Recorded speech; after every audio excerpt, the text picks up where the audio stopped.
So as the slide says, my name is Karl. I'm the wastewater manager here at Matamata-Piako District Council, and it's a pleasure to be able to speak to you all and hopefully answer some of your questions around how Three Waters is managed here in the district and where we're going. So first things first, what this presentation is not. So I'm going to try to not make this presentation a woe is me, managing water is so hard presentation. Also, I'm not going to get into the detail about Three Waters reform or the different models. We will talk about Three Waters in the context of the problems or the challenges that MPDC has and why there are features in both models of the Three Waters reform that we've seen so far, and sort of connect those two things together so you can understand, oh, that's why those features are in those reform proposals. And also, I won't be able to help you during the presentation about any specific issues you have. So if you have low pressure at your property or something like that and you want to talk about, or a leaking tap in your driveway, and you want to talk about that, just come see me afterwards and I can help you address those. But during the presentation itself, we'll just keep it general about the service itself. I don't mind questions as we go, so feel free to ask short questions as we go. If you ask a question which is a bit more detailed or it might take me a bit off track, I've got a parking lot over here that we'll just pop it on the parking lot and we'll address it at the end during the question time if that's okay with you. Right. So with all that said, this is just an overview of what we'll be speaking about today. So I'm going to give you guys a brief overview of the water and wastewater and stormwater service here at Matamata-Piako and how we manage those services, what we do to manage them, what influences how we manage those services, and the key projects that we have coming up in the long-term plan, and also how we fund those services. So that's probably the key one that you guys are all here wanting to see or talk about. So this is our water system. So this here is Mount Misery, so you guys will be familiar with it. You see it on the hillside of Mount Misery all the time. A major piece of infrastructure of ours which provides water and resilience to the district, or to Morrinsville. But across the district we have 10 water treatment plants servicing the major townships of Morrinsville, Matamata and Tiaraha, but also smaller townships such as Tahuna, Tipoi, Hiniwera, and the Matamata supply itself extends all the way out to Rangiiti. There are about 412 kilometres worth of pipeline that we manage as part of the water network alone, and we supply about 6,250 megalitres of water a year. So that probably doesn't mean a lot, but that's about 2,500 Olympic swimming pools a year worth of water. Or if you want to get a bit more exotic, it's about 11 million water mattresses worth of water, which is enough water mattresses for every waterbed in Brazil. In terms of value, so not only do we have a lot of these assets, they actually cost a lot of money, and you guys know that through your rates and paying for these assets. So we have about $111 million worth of piped assets, so those pipes, that's the total value of those assets, $40 million worth of water treatment plants, and then about $13 million worth of other bits and pieces associated with the drinking water network. In terms of wastewater, and this is the Tahuna wastewater treatment plant, we have 5 wastewater treatment plants: Morrinsville, Tiaraha, Matamata, obviously, but Tahuna, Waiho as well. The Matamata also services all the way out to Waharoa. There are 270 kilometres worth of pipeline in the wastewater network, 39 pump stations, 3,233 manholes, and we treat about 500 megalitres of wastewater, treat and discharge 500 megalitres of wastewater a year. So significant volumes there. The pipe network itself is about $85 million worth of pipes, $51 million worth of wastewater treatment plants. However, as you'll see further on, that number's about to double just at one plant alone, and about $21 million of other things that we have in the wastewater network. Stormwater, which I know is quite topical here in Morrinsville. We have 5 stormwater management schemes in the district: Morrinsville, Tiaraha, Matamata, but also Hiniwera and Waharoa. The Matamata scheme is made up of 3 catchments, 800 odd manholes, 42 kilometres of pipeline, and some open drains. It also has 7 detention ponds and services about 4,000 properties. Here in Morrinsville, we have about the same, about 800 manholes, 41 kilometres of pipeline, but we service 9,500 properties. We only have one pump station in the district, and that's Tiaraha, and that scheme itself has its own 3 catchments, about 352. So the point I'm trying to get across with some of these numbers is stormwater in particular can be very different. The service can be very different across the different townships because of the topology and how the rainfall actually interacts with the landscape. The value of our stormwater network is about $74 million worth of pipes, $5.5 million worth of treatment devices, which are those ponds or rain gardens. So those of us who live or know about our newer subdivisions, rain gardens, or $14 million worth of other sorts of infrastructure, like the pump station I mentioned at Tiaraha.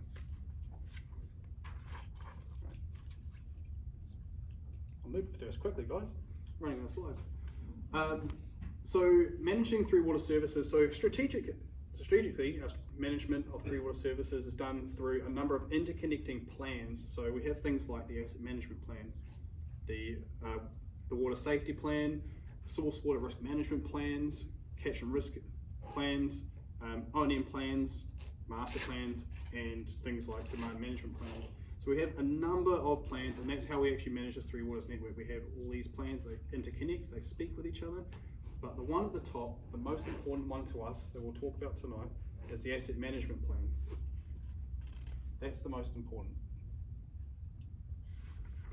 So we have an asset management plan for each one of our waters, stormwater, wastewater, and drinking water. We actually have asset management plans for other functions of council as well. It's not a unique thing to the 3 waters space. But what the asset management plan does is it captures the most important information about the service, and it presents that information as a risk conversation.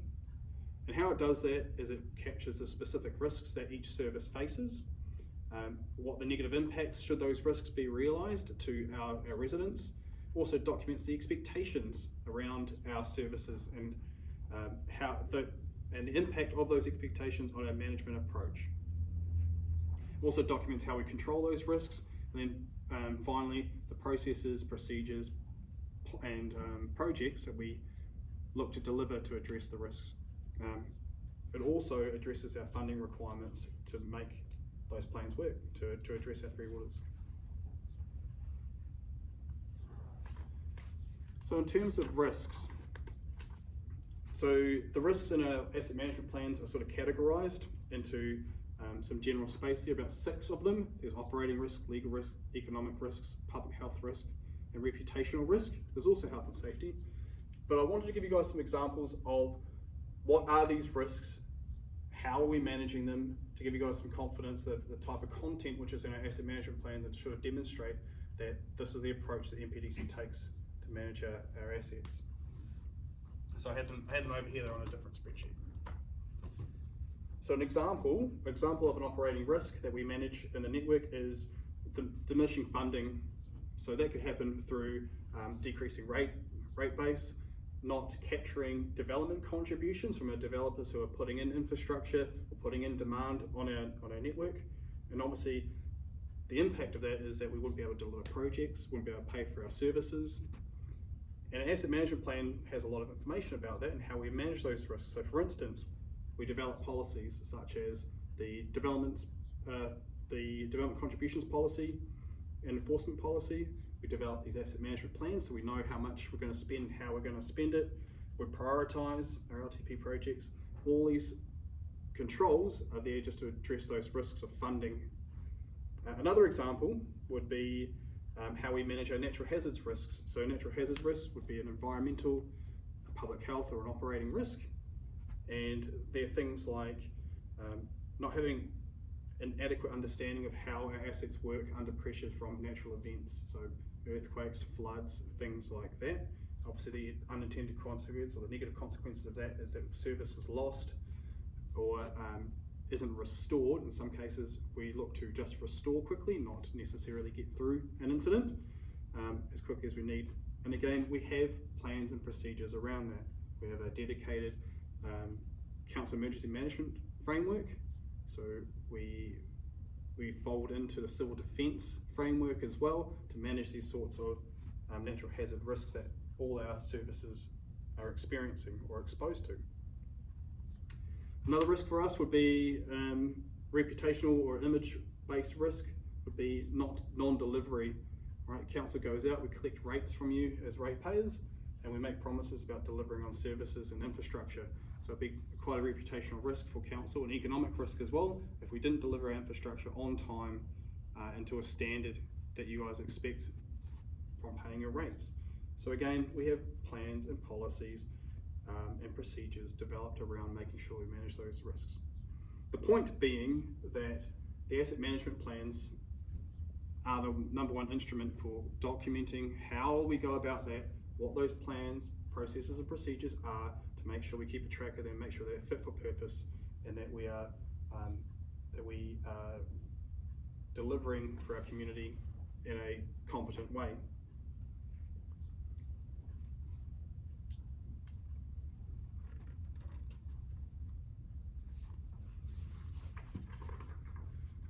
So the next element of the asset management plan that we have to consider are what we call the drivers. And your orientation or colour or shape on the box here doesn't necessarily represent how important each of these drivers are, other than the residents and the ratepayers at the top there. But drivers are really just expectations. So the asset management plan also captures the expectations of our community. So those are what I call internally set expectations, what our community thinks our service should be and how it operates, but also captures what I like to call externally set expectations. So those are things set usually at a national or regional level, so through the government or through the regional council, those blue boxes there, and they're usually expectations that come with legislative risk. They usually have laws in behind them, things that we need to comply with in order to stay safe in a legal sense. So an example of some of our internally set expectations or internal drivers would be things like our levels of service. So you may be aware that we have levels of service that we provide to the community. There's certainly some here who know absolutely we have levels of service. So examples of those would be the community has told us that we don't like odours from our wastewater network or overflows or blockages in our network. So we have a target set to reduce overflows or service issues from 4 per 1,000 connections down to 3.4 per 1,000 connections over the life of the long-term plan. So we have a target based on what the community expects us to do, and we try to follow that target. Another example would be linking back to one of our other internal stakeholders, which would be our development. So new people coming to the district and the developers who build the housing for them, they expect, and us as a community, we expect that when they build those houses, the water, wastewater, and stormwater services are provided and are ready for them when those houses arrive. So that's another internally set expectation from the community, obviously. Another, or maybe the most, one of the hotter topics here for Morrinsville would be stewardship over water. So demand management, making sure that we're responsible with our water by doing things such as having demand management. We've seen our water restriction boards, but also, more importantly, managing water loss. So again, an expectation set for our community that we will fix leaks, remove leaks, and reduce water loss, as well as ask the community to do the same in times of need. But maybe the most important internally set driver is cost. And we do that obviously through our long-term plan, through the council. That's a community set expectation about what all these things that we're talking about, what they should cost us. So that's probably the most important, internally, in my opinion, internally set driver. Now for some external set expectations. So the external drivers, again, like I said, they're largely legislatively driven. So now, this is new, or relatively new. This is maybe the second long-term plan that we've had to address, or second asset management plan we've had to address, the Water Services Act. So you may recall the Labor government redid how water services are managed in New Zealand through the Water Services Act. that introduced additional requirements or made clearer the requirements that councils have, water suppliers have in fulfilling their duty to supply water. So things like developing water safety plans or surface water risk management plans. So surface water risk management plan, for instance, is a brand new one. Set expectations around what safe water was, the need to comply with our drinking water standards, and some other things that we were doing differently. We had to respond to and change as council. For instance, explicitly protecting the network from backflow risk, so water coming back in from people's houses or buildings or businesses back into our reticulation network when the pressure changes. Differences or changing expectations from our regulators around what notifications we need to make to them to tell them about our service and how we're performing, and the records we need to keep to support those. And as I said, surface water risk management, a massive piece of work around not only understanding how does our pipe network work and the infrastructure we've built, how does that work, but also what are all the activities going on in the areas where the rain falls and then eventually collects and arrives at our treatment plants for treatment and distribution to the network. Understanding that and having some level of control and guidance for our communities around those activities to keep those source waters safe. And you could imagine here in Matamata-Piako district, those are some very large areas of land, the whole Temero back blocks over there for Morrinsville. You've got the Kaimai Ranges for both Matamata and for Te Araho as well. So massive areas of land that we don't actually entirely control ourselves. So an expectation set by our regulators, set through legislation, which we didn't have before. And some of those bits of work set further expectations as well, like our water safety plan. It might surprise you to know that our water safety plans, we have one per supply, and each of those has 365 risks. So we've got one risk for every day of the year, as I like to say, and those risks, the expectation from our regulators is that those risks that we've self-identified will also be managed, and they want to see us demonstrating management of those risks. So in saying those things though, it's not, the most significant change isn't really the ones that we had added, the expectations we had added in this external space, but the teeth that our new regulator has to enforce those things. So we've always kept records.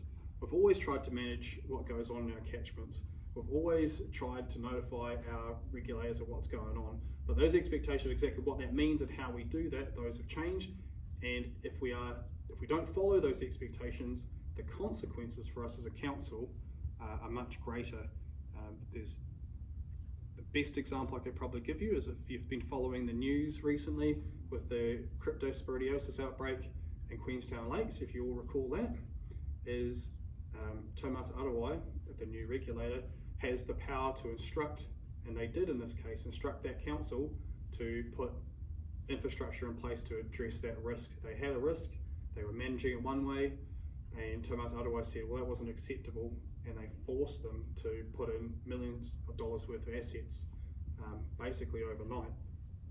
So that's the sort of power and sort of teeth that our regulators have now, which they didn't have before. 2 long-term plans or 2 asset management plans prior, they didn't have that sort of power over us.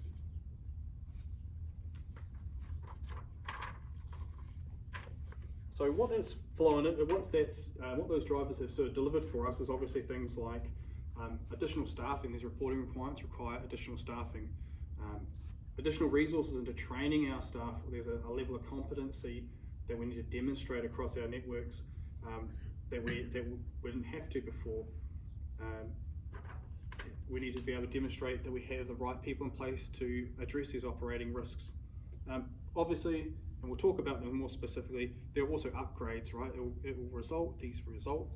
These expectations result in upgrades and projects that we need to deliver and fund to improve the operability, compliance, and reduce level of service risk to make sure we stay legislatively safe, we don't get prosecuted. So on the other side there, we also are controlled by the Resource Management Act. So Resource Management Act requires us to have consents to take water and discharge wastewater and stormwater. So we have to apply for those, and those set expectations of how we're going to manage and how we're going to, what quality of water we're going to discharge, or how we take water from our environment. Again, those aren't new. We all know the Resource Management Act has been around for a number of years, decades now. However, the existence of our new regulator, Te Matamata-Piako, has affected or has influenced the way that those regional regulators behave as well, and they too are upping the game with us. So really, as I said, in summary, the expectations, there are some new expectations, but really the most significant change is that our regulators have got some teeth in behind them to force us or enforce the way they want us to manage those risks and to address those drivers. And that's really taken the ball out of our hands in some respects. Again, going back to that Queenstown Lakes example, where we've got a regulator now who can tell us what to do and we just must respond. So hopefully that explains a little bit about those external and internal drivers. As a result, we've developed a capital works program, things that we're going to deliver, things we're going to build in the next 10 years to address these risks, improve level of service to meet those internal drivers, but also deal with those water quality, be it wastewater, drinking water quality, or legislative risks. So for instance, we all know that we've got the Lockerbie water treatment plant. We've got another $9 million worth of investment going in there. We're going to build some new bores in Tahuna for $250,000. We're going to look at water loss improvement. We're going to spend almost $1 million in the next LTP, the long-term plan, next 10 years, in improving water loss and reducing leaks in our network.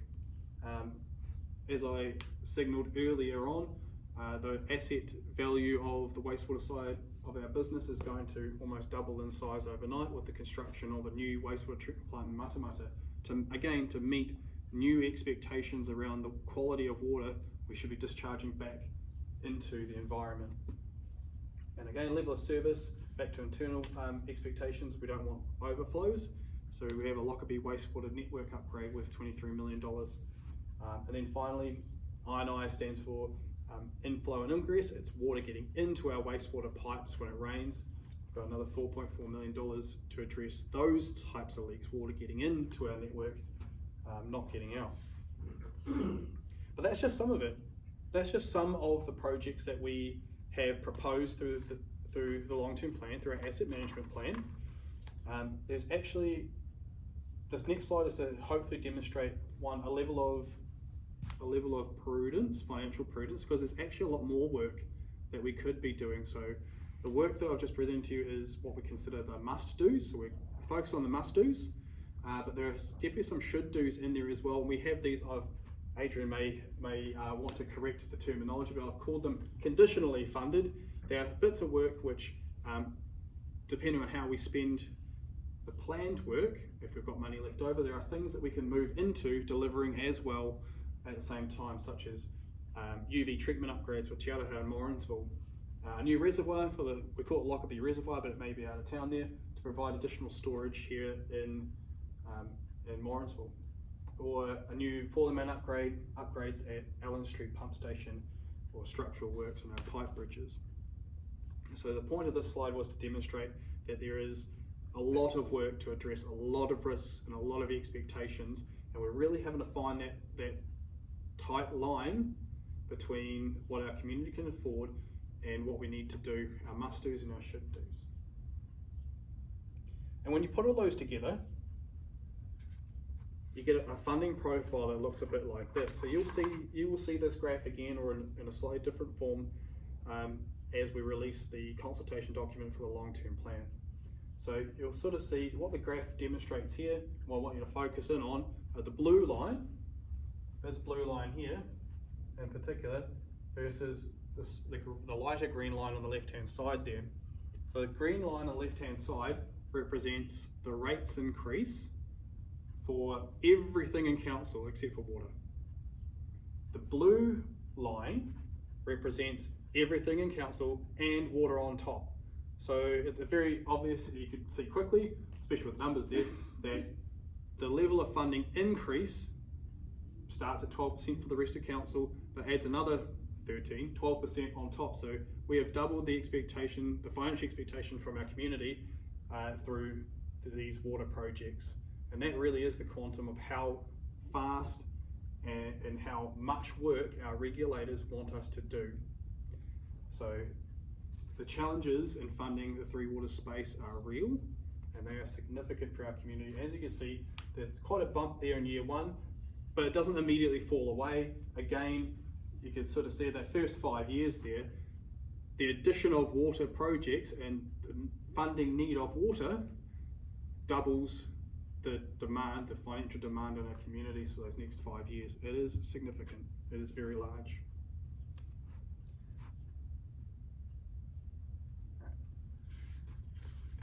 So further to that, the natural question may be, well, is there a better way of doing this?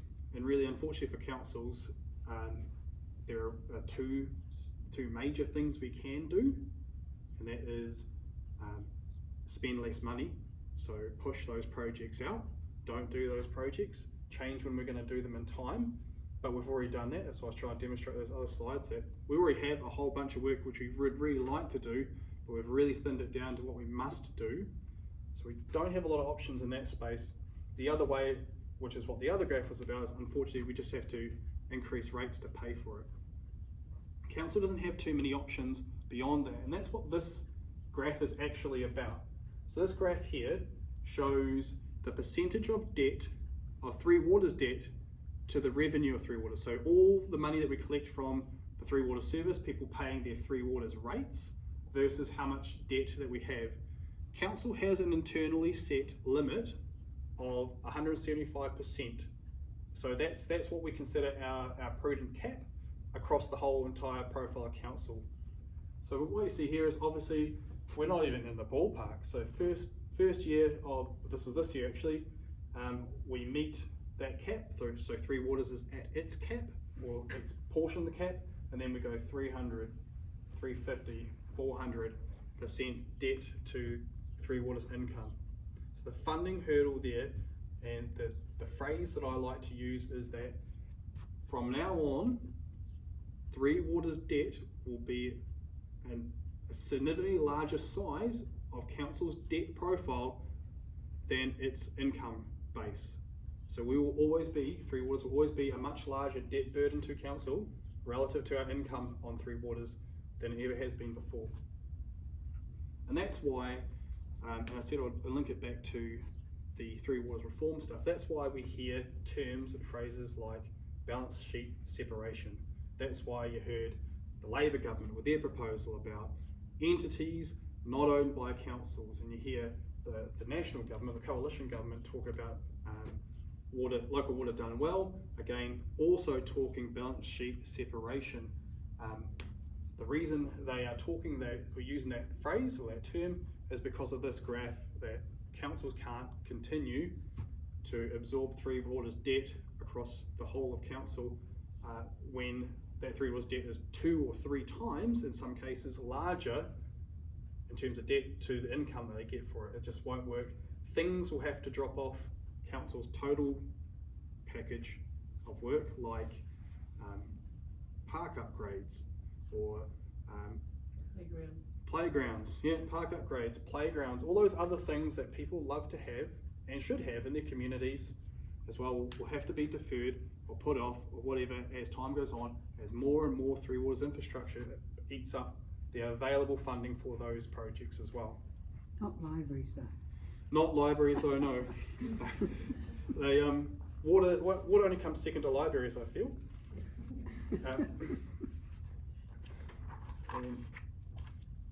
So the final slide here that I had, I just want to demonstrate that again. You may say, why do I care about water care? The point to put this slide in is that this Three Waters funding issue is not just a Matamata-Piako issue. This is a nationwide issue, and if the biggest water service provider in New Zealand, Watercare, is also struggling with the same issue, we're going to struggle as well. This is a massive nationwide issue, not just our issue. So when when you see that graph and you see the water cost doubling the rates increase from what it otherwise would have been, and you take that deep breath in, it's probably very cold comfort to know that it's not MPDC reacting in a irrational way to what we perceive our challenges to be. It's a nationwide issue that even the biggest of us are struggling with. So again, this 9.5% wastewater and water cost increase was again for the exact same reason. Watercare couldn't access more debt funding to do what they needed, so they had to, just like us, pull that same lever and increase the amount of money they were taking through their water charges. So again, just to put a cap on it, as I said, one of the major challenges in the three water space is that debt. Council has a prudence level of 175% debt to income ratio. Again, some of the modelling through the three waters reform suggested that a more responsible cap for water was around 800% debt to revenue. So significantly larger than councils can stomach. And our communities, so at the end of the day, back to those internal expectations, probably much more significant than our communities are willing to sign off on and allow our councils to go to in terms of debt. So that concludes the presentation itself. You're very quiet, no questions, but I'm more than happy obviously to take questions about the three waters space, things wider than the presentation itself if you like as well. But thank you very much for letting me speak to you this afternoon. I appreciate it. Yes? Do you see the regulator as an enemy? No, I do not. That is an excellent question. Like I said, I didn't want to make it a woe is me fest, so I won't. What I say to my staff and what I say to the organisation is that they're moving fast, they're pushing us hard, and that's painful. I'm not going to lie to you guys, it's really painful. It hurts right now. But at the end of the day, it's going to be a better service. At the end of the day, less leaks, better confidence that our water is treated, that our wastewater is not making an environmental impact, a negative environmental impact, and we're not flooding our townships. How could that not be a good thing? So it is painful right now, and those graphs will show that it will be painful right now, but the service will be better, and that's my answer. I don't see them as the enemy, I just see them as a necessary force taking us to where we need to go, maybe faster than we would have by ourselves. Hopefully that was a good answer. Any further questions? Sorry, John, you had a question? Well, yes, it kind of like segues into that perhaps it may well be the sense of them being perceived as hostile because they are driving legislative and enforcements without providing the funding for it. It's almost like you say, well, yes, okay, do this, but should they not be providing that if that's what they decide? Yeah. So, I mean, I guess the question is, how much of this is actually ideologically driven rather than good enough pragmatism? That's a really good question, John. And I guess I don't think there's a clear-cut, simple answer to it. I think it does come back down to, as a lot of things do, come down to expectations as well. Yes, maybe there is a set of standards or rules which is less than what we have now, which is more achievable, lower cost, or whatever. But it probably comes off with a trade-off of additional risk, right? That maybe you will have a higher risk of a Havelock North or a Queenstown Lakes issue. And really it's for our community to decide that through our national elections and these sorts of things when they come up on the policy sheet about where that pendulum needs to sit. And at the moment we're at this end, which is actually the evidence behind those standards is scientific, it's true, it's not exaggerated, and at the moment that's where we are. So sorry, that's probably not a great answer for you, John. It's not a yes or a no, but I think the only real way to answer it is the community. New Zealand needs to vote on these sorts of things when they come up, because at the moment we've said this is what we need. Does the council borrow from somewhere? I don't know where. Yep. So we use a mechanism called the local government funding agency, LGFA, and it's a mechanism by which all councils can borrow money. We move as a block, and that means we can get access to lower lending rates than say individually. And that was what that graph was about. We do borrow, but part of the rules or part of being part of the LGFA is showing financial prudence. So we have that limit of 175%. We can go beyond that, we can agree to go beyond that, but that puts at risk those lower rates that we get through the LGFA. Yes? I believe that we as an area are fairly high users of water compared to what's actually necessary for hygiene. If we use water meters or possibly just education, would that help? Or is the cost of the infrastructure, the cost, whatever consumption is? Yeah, so we use about 500 litres per person per day. If you compare that to just over the Kaimais there in Tauranga, they are down to 210 litres per person per day. So we do use significantly more. Some of that is driven out of just what we do. We do certain things here that they don't do in Tauranga. We've got large industries here, and we've got lifestyles as well. But to answer your question around water meters and things, the research around water meters is that when you install water meters, you do get a reduction in water usage. That's usually through two major mechanisms. One, people find out they've got leaks on their property because the dial starts spinning, and sometimes they get large bills, and they address those. They sort those out. The second is because they're getting bills, it's front of mind all the time, and because it's got that financial lever to it, people will do things to avoid those water charges in a way they don't now. Our education campaign, we have an education campaign around that. You may have noticed it was subtle, but you may have noticed that we actually changed our alert levels, and the intention is that Sorry, Emily? No, thanks. That outside of the summer period, we'll actually have a baseline message around water efficiency, again, to hopefully get into people's minds. Actually, when I go out and buy a new washing machine, I'll get one with the higher water, and that should drive a reduction in consumption as well. But we do also find that when you put water meters in, eventually the water usage comes back up as people normalise to understand their water bills and accept what they think is a reasonable water bill. Does that make a big difference to the cost of the infrastructure, or do you still have to put the same amount of equipment for it? No, it definitely makes an impact on the infrastructure we put in. The industry term is deferred, so we can defer capital, is what we would say. But it's really about, if I can reduce the amount of water that everybody uses, I don't have to put a bigger pipe in today. I still might need to do it in 10 years, 20 years, 30 years time, but I don't have to do it today, so we can defer it, as I say. So definitely lots of opportunities there. I think part of the business case, Adrian, who's moved to the front, I've noticed, might remember the numbers more accurate than I do. I think we're looking at $30 million. I think the justification, because obviously it costs to put water meters in, was around $30 million. So if we could defer at least $30 million worth of capital expenditure, it would make the installation of water meters break even. So we wouldn't do that unless we'd identified that saving. Yeah. And we've planned, we're asking about putting water meters in year 4 of the long-term plan. Obviously there's all these big costs coming through. I just wanted to go back to the borrowing, because you were asking about does council borrow, and it's good to see Mike here as a previous councillor. Our council's been really prudent over the years, and our current borrowing is 47 million. And we had a discretionary debt to revenue level of 150.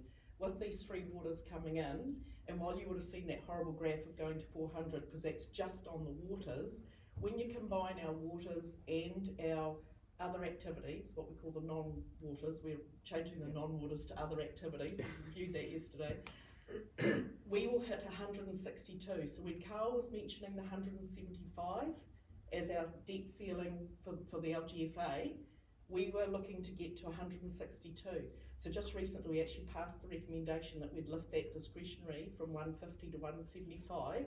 We felt it was prudent, because if something happened, if we had a major weather event, or anything, and we were in this space at 162 in a few years' time, it still gave council the opportunity to respond to a negative shock, or if something else came up. But I just want to clarify that we're not like the other councils, that we're breaching that deep cap. There are a lot of councils now, and some that have been growing very rapidly, that's probably exacerbated their situation. But I just want to reassure you that, yeah, while there's that horrible, scary number, of course that hits, I guess it's understanding that both our councils, rural and urban, and rural people do not pay for the three waters. So that's why there's this big blue graph and the other. I hope that helps explain it a little bit. Just added a broader view to the three waters. Yeah, I'm sorry, Adrian, about the spoilers. I didn't realise that it was that the 175 was now already capped. Yeah, it is now. Yeah, it was 150. We've just done it the last month. Yeah. So yeah, but we've got some big costs there. You've still got headroom. You said it's 162. Yeah.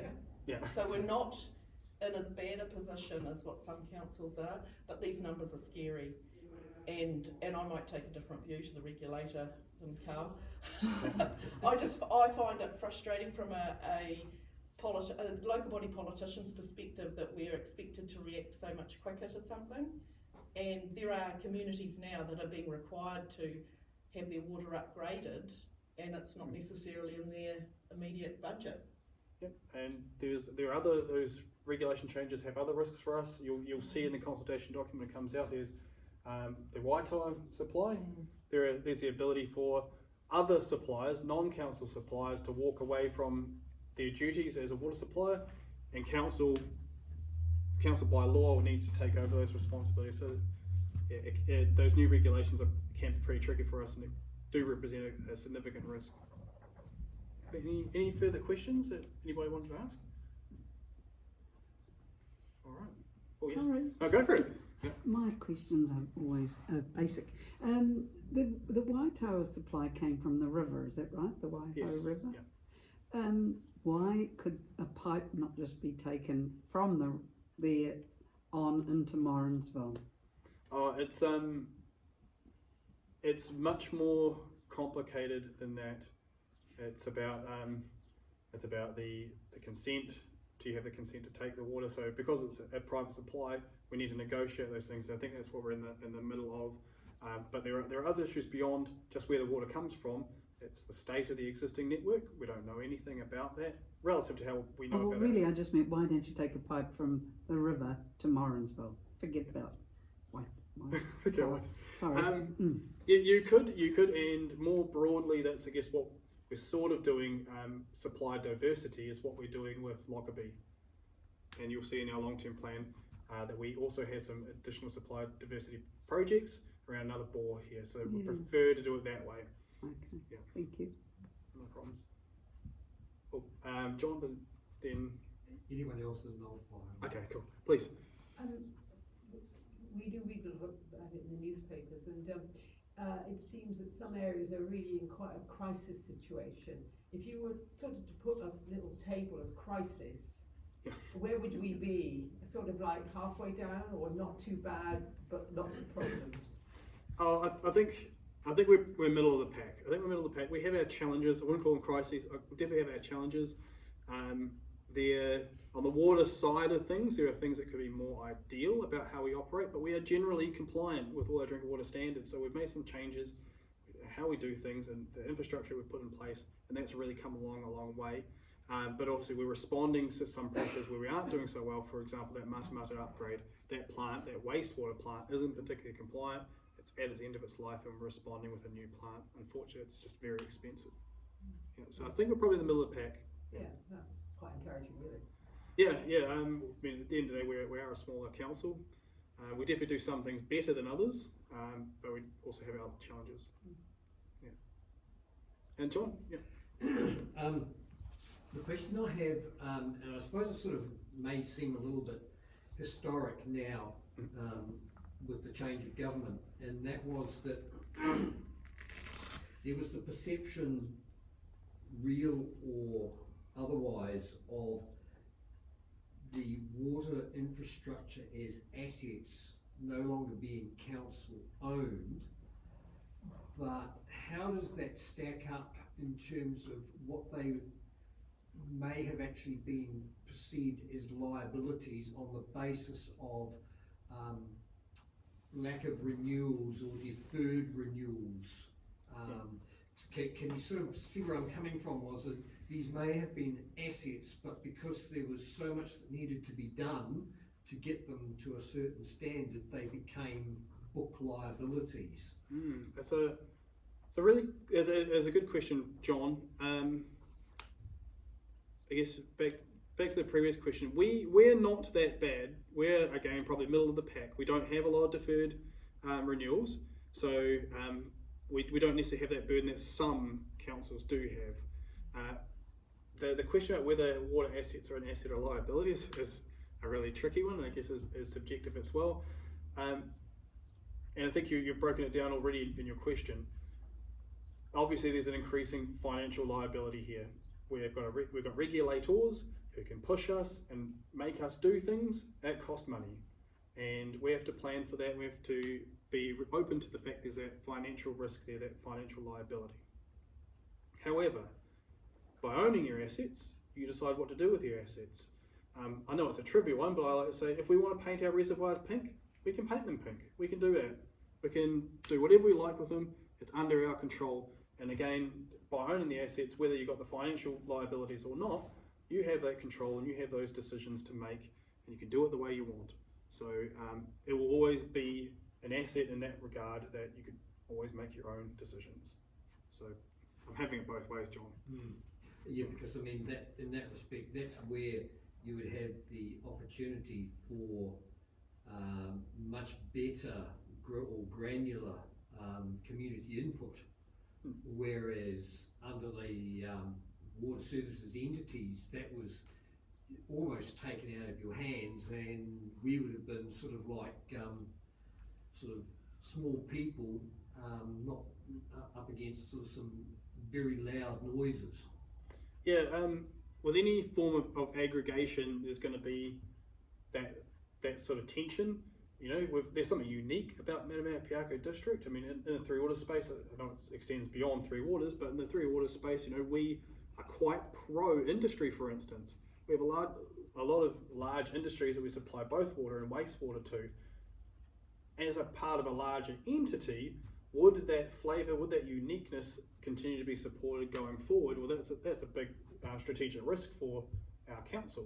So having the assets under our control in that way obviously means we, again, less trivial example to pink reservoirs, we have that control. We can make those decisions to make provisions for a new large industry. We can apply for consent large enough to take on a wet industry in Matamata if we choose, whereas a entity may make different decisions about that. They would perhaps want to take a consolidating and centralising approach. So, oh no, well, you don't worry about that. You lot can wither on the vine, and we'll just sort of concentrate. And now we have that opportunity. Yeah, so they certainly could, John. They could have.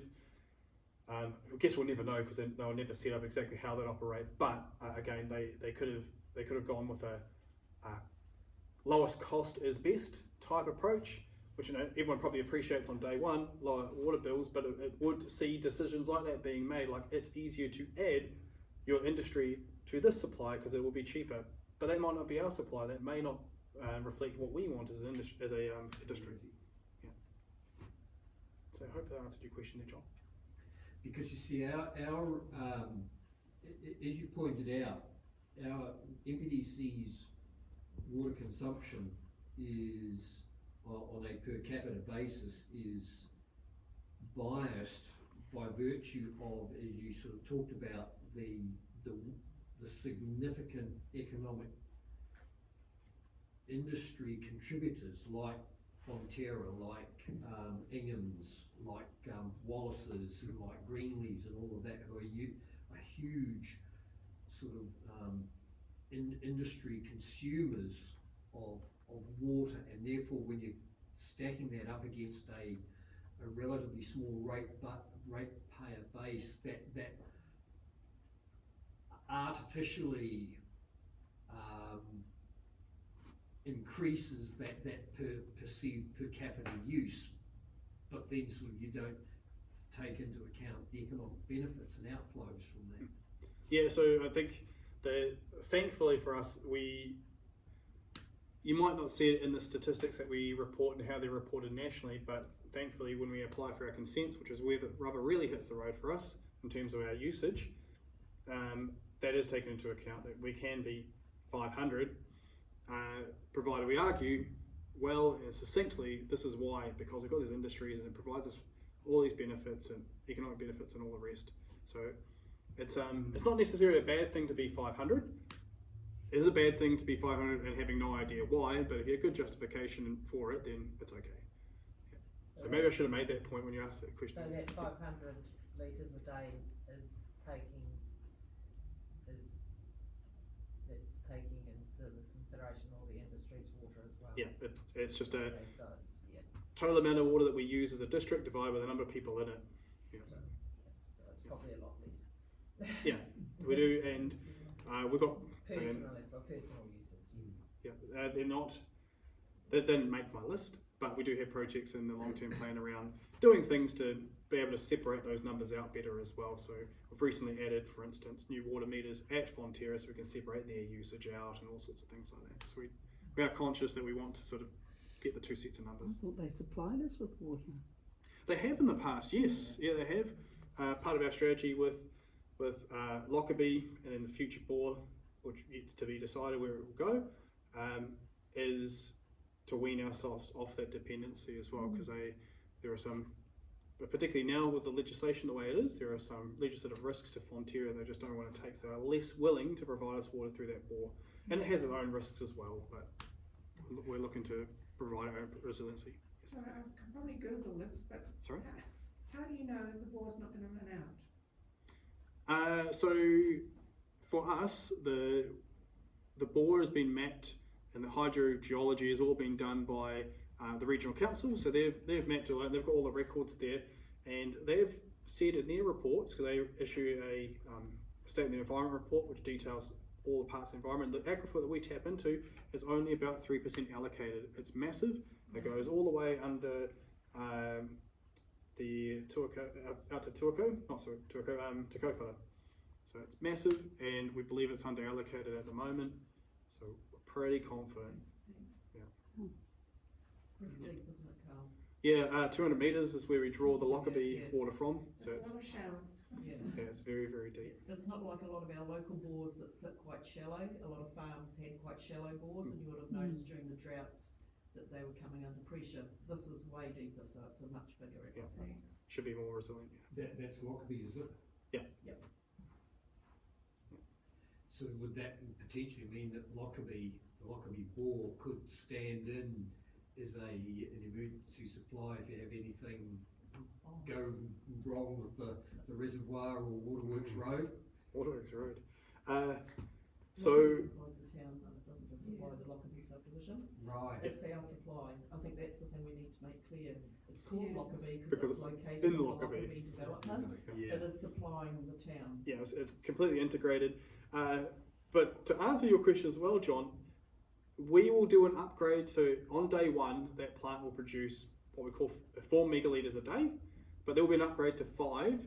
And with water restrictions, maybe some pretty hefty water restrictions, we probably could supply the whole of whole of Morrisville, sorry, just off that 5 megalitres. We do somewhere between 7 and 8. So wouldn't want to try, but we could probably get away with it. What does that equate to in cubic metres? So 5 megalitres is 5,000 cubic metres. Yeah. We've got 4 minutes. Would you like to do a final question? Oh yes, yeah. Final questions. Anybody want to get one in? Oh, well, that said, it's been fantastic to have this opportunity to speak to you all. Some really insightful questions from you all, and hopefully, listening to me go on for an hour or so has helped educate you about what's going on in the water space and give you some better understanding. Hopefully, most importantly, it's empowered you to get involved with the LTP consultation when it arrives, because that's, as you can see, some really fundamental, important questions that need to be answered by our community. Anyway, thank you very much for your time. Thank you.